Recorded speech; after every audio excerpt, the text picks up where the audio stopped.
Rewind. That was a bit of a weird one. We've probably lost our viewer as well, haven't we? Never mind. So Yeah. you were talking about Mark. Yes. So I'm just going to check that we are live, make sure that that's working, because it'd be a shame if we talk to ourselves, won't it? Oh, yeah. Can you see us? I can I can see us, but I can't see us. We're on LinkedIn. Yeah. So I'm just going to. Yeah. So we are live. We're live. It's working, I think. Yes, it is working. Yep, so we're back. Sorry, guys. So anybody was watching, sorry about that. We had a technical issue. We don't know what happened. Software or internet went down. Anyway, where I was talking about was we're having a discussion around the way from and towards with regards to motivation. And I was just about Yes. to share the screen with regards to the builder motivator, which is one of the 9 Yeah. motivators, and it's the one that's most associated with money. So it's the one that most people have a bit of a pullback from when we start talking about what the builder is their strongest driver. Sometimes they sort of start thinking about, well, or tell me, well, it's not all about money. And I say, well, that's fine. I'm sure it isn't just about money. This isn't telling me that your life is just generated, it's all about money. It's telling me that the strongest driver in your business at the moment is money, and how we look at it and how you can make sure that that is being fulfilled in your business. But when we go into that, towards and away from, we're starting to get into the values behind that. And that's what people get a bit uncomfortable about. So that's why they're thinking, or want to justify that money isn't the only thing that they think about. And so when this happens, I say, look, you don't have to justify the money drive. And actually, it's a good thing to have. If you're in business, you need to have a drive for money. You're going to have a clear commercial focus. Yeah. And Yeah. so if you've got a lack of drive on money, then that could be one of your potential blind spots or Achilles heels or whatever you want to call it. And so we'll have to address that. But in this case, you don't, because you're focused on generating money. So that's not going to be an issue for you.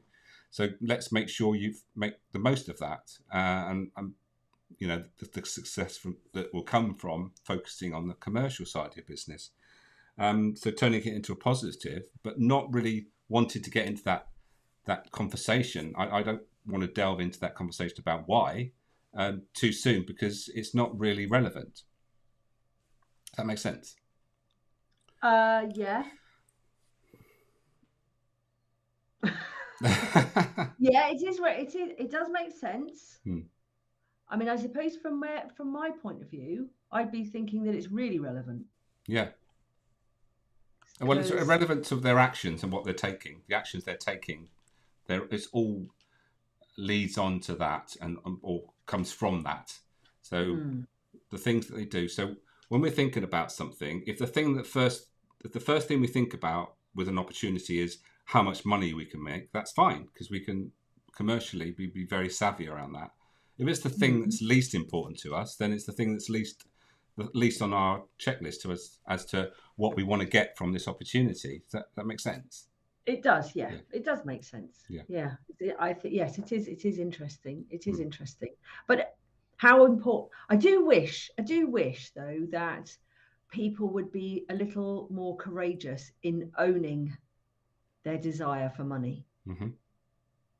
In the fact, we're told that it's, the filthy rich and all this kind of stuff and blah blah blah blah blah. And we are told, given so many messages about being wealthy, and I think life would be a little bit simpler if people were able to own their desire a bit easier.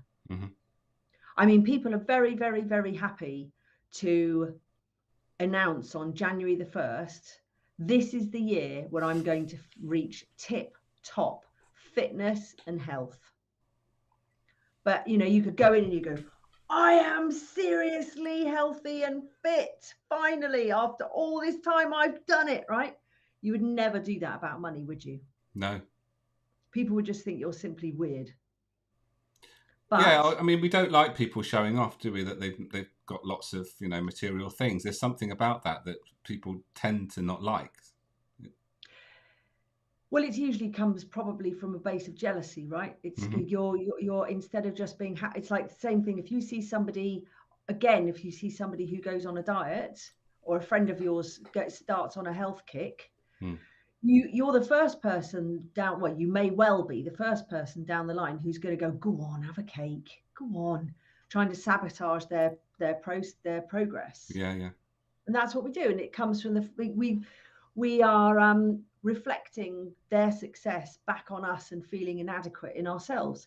I've been doing a course recently called How to Live in Joy, and it's sort of based on Buddhism, and we've been learning about mudita, which means being able to rejoice completely without any kind of links to anything else in other people's success. And I think that mudita is something that is quite rare in society.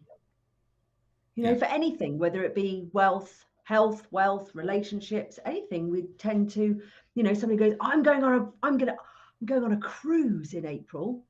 How often, genuinely, hand on heart, is it that you go, oh my God, that's amazing? Or do you think, I'm not going on a cruise. I want to go on a cruise. Why haven't I got a cruise booked? It's true, isn't it? It is, absolutely. And that is, and money fires that more than anything, doesn't it? It might, especially having the money to do something or not being able to do something.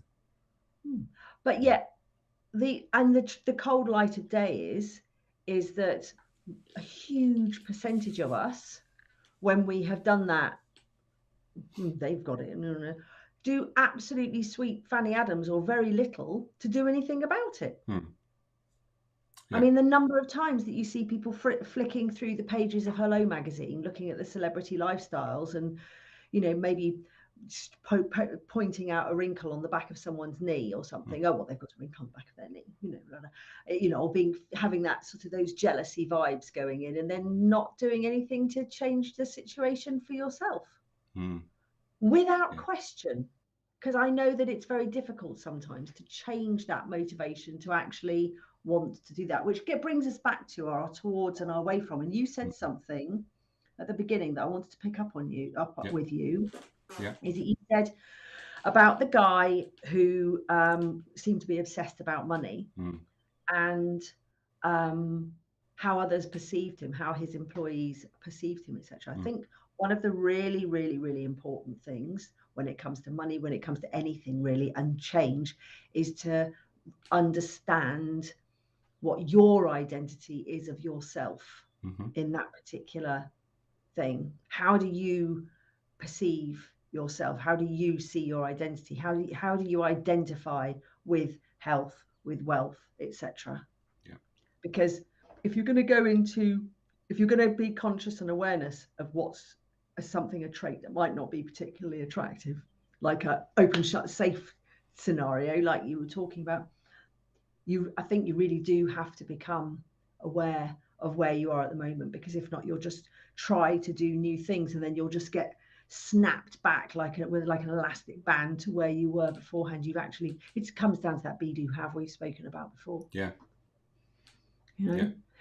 But I personally, from the away from, I have recently realized how awfully horribly focused I have been on an away from rather than a towards. Oh, interesting. And very much so. And so, for instance, the whole of my journey of becoming wealthy, there you go, I said it has been on an away from mentality, because I didn't want to be in the situation that we were in when we were children, which is absolutely penniless. It wasn't about because I want to have this and I want to have that and I want to do the others. And actually, to my detriment, really, and this is one of the reasons why now I focus on the financial adventure, trying to make it fun, because if you're trying to make something fun, you really have to turn away from that mentality, because it's never really fun running away. That's interesting. That is like so going back to the drive that you have, and I've come across people that have really got a drive for money, and not because they want to be millionaires, but they have a drive because of something's happened similar to you have. But it comes to a point where it becomes it just becomes all consuming, doesn't it? And that's where we That's where need to you move check into in. tyrants. And that's where you can move into tyrants.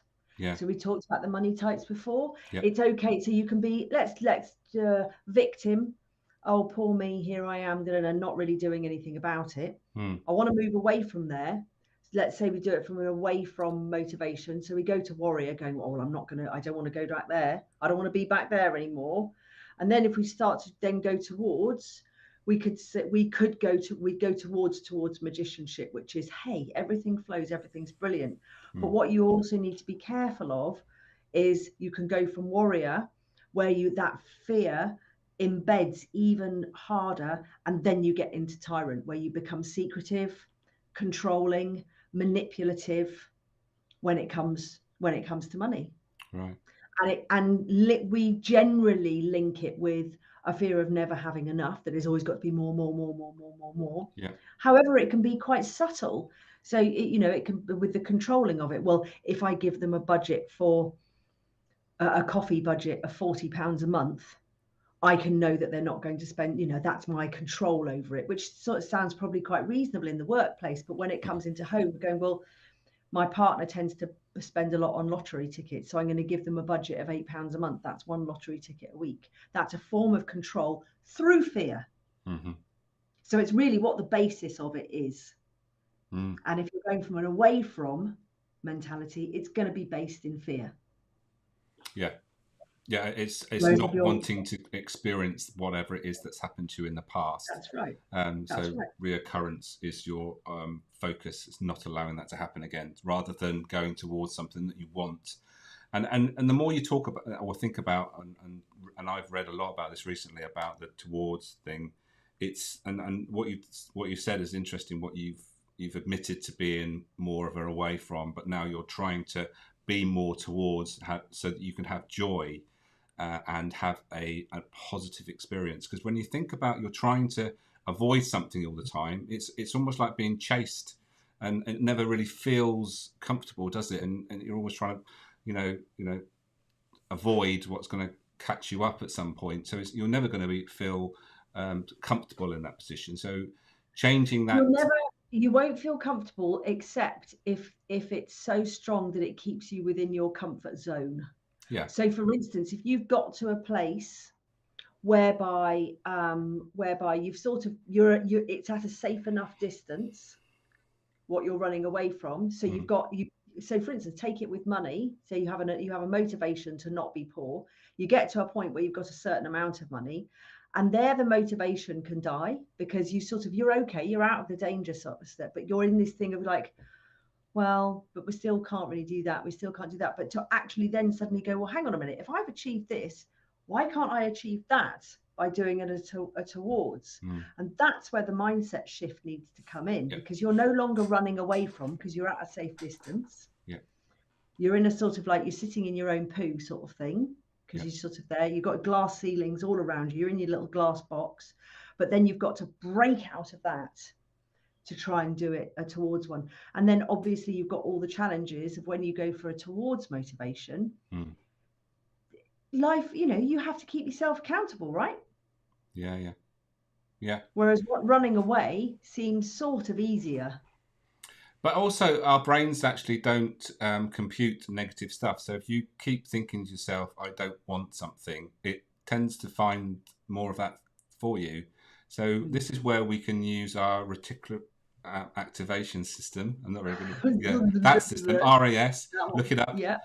We can train our brains to look for the things that we want, and it's when this kicks in when you are trying to look for something that you're going to make a purchase. The typical thing is you're going to buy a new car, and then you see that car everywhere, and so it's because you're thinking about something you want, and your brain is actually working for you to find those things. So if you set positive intentions about what you want, then your brain, and you tell your brain what you want, it will help you to find those things, because it's been told that's what I want. So when you're in a positive moving towards, you're more likely to get the things that you want. If you're in that mindset of trying to get away from something all the time, so avoiding something, then you could find that actually that thing keeps coming towards you because you're telling your brain that that's something that you want, even though it's a negative thing. And I mean, it's often described as, well, I like it, the way to describe it, you have two ends of a stick. What you don't want and what you do want. There's always two ends of the stick, right? You can't have one end without the other end. Yeah. So it's just, and I think you can sort of have that sort of balance. I won't be able to do that, but you can get to a sort of balancing point in the middle where you sort of focus on sort of both a bit and nothing, and you sort of end up just treading water, a drifter. It's drifting, isn't it? Really? Yeah, yeah. And then, but then if you can actually literally turn away to and move away from, then things can happen quite a lot. But it takes work. It does. But it's like, you were absolutely right that the brain doesn't see negatives, and this is the thing. It's like, if you've got a circumstance or something that's happened, or something, mostly if something's factual, it never becomes good and bad until you put an opinion on it anyway. Yeah, so, I mean, it's like selling a course. You don't like everyone to say no because it feels a bit crap, doesn't it? You want people to say yes all the time, but that's never going to be the case. You've just got to be resilient enough to know that not everyone's going to say yes. Well, actually, I always remember Robin Waite. There we are. There's a first mention today. Robin Waite, and he always used to say, you get your algorithm of your sales. So he used to use 70-10-2. So you'd have 70 sort of like connections sort of out there, 10 conversations, proper conversations to get 2 clients. Right. So if you know that you've got to sort of come across, get 70 people on your radar, you actually want to have 60 no's, because the quicker you get those, you're going to get your 10 yeses. Yeah. And I mean, I've heard all sorts of stories about that. So I think Adam Brooks was another one or somebody in the sales academy said that if they hadn't made a certain number of calls, they had to sleep on the floor with no mattress that night. Right. I thought it was a bit extreme, but I get it. So I think there's a book about that called Go for No, isn't there, or something like that? There's a philosophy around that. I'm pretty sure this is a long time ago, but I'm sure I've read a book about Go for No, because every no you get is moves you nearer to your next yes. Yeah.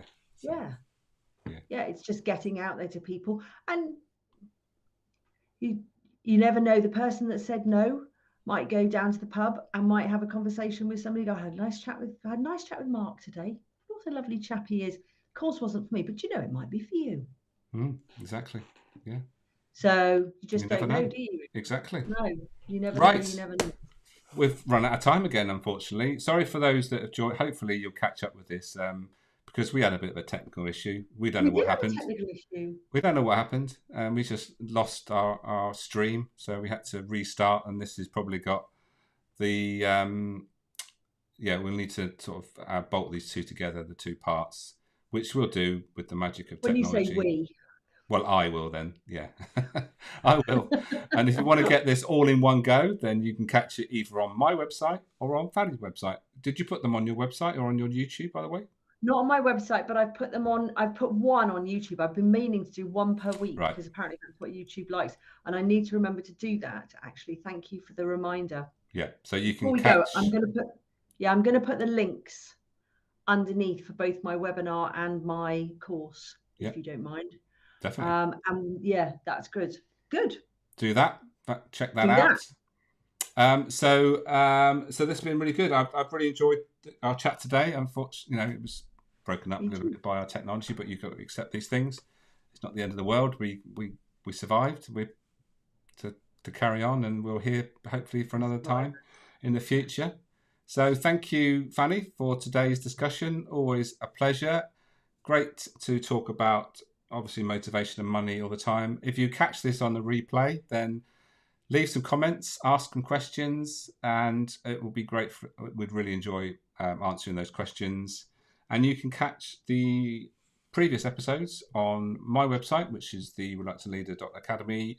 Go to the courses page and down to motivation. Go to my YouTube channel. Sorry, not on my website. And Fanny, yours is on the website as well, and on your YouTube channel, did you say? Yeah. So that's that. that's a wrap for this episode. If there's anything you want us to talk about with regards to motivation and money in future episodes, then please let us know. I think motivation and money comes into so many aspects of our business, careers, and lives that there's loads of things that we can talk about, and we'll give our spin on it based on our expertise in motivation or money. So, Fanny, anything else to say before we hang up? Have a lovely rest of the week. Indeed. See you all next time, everyone.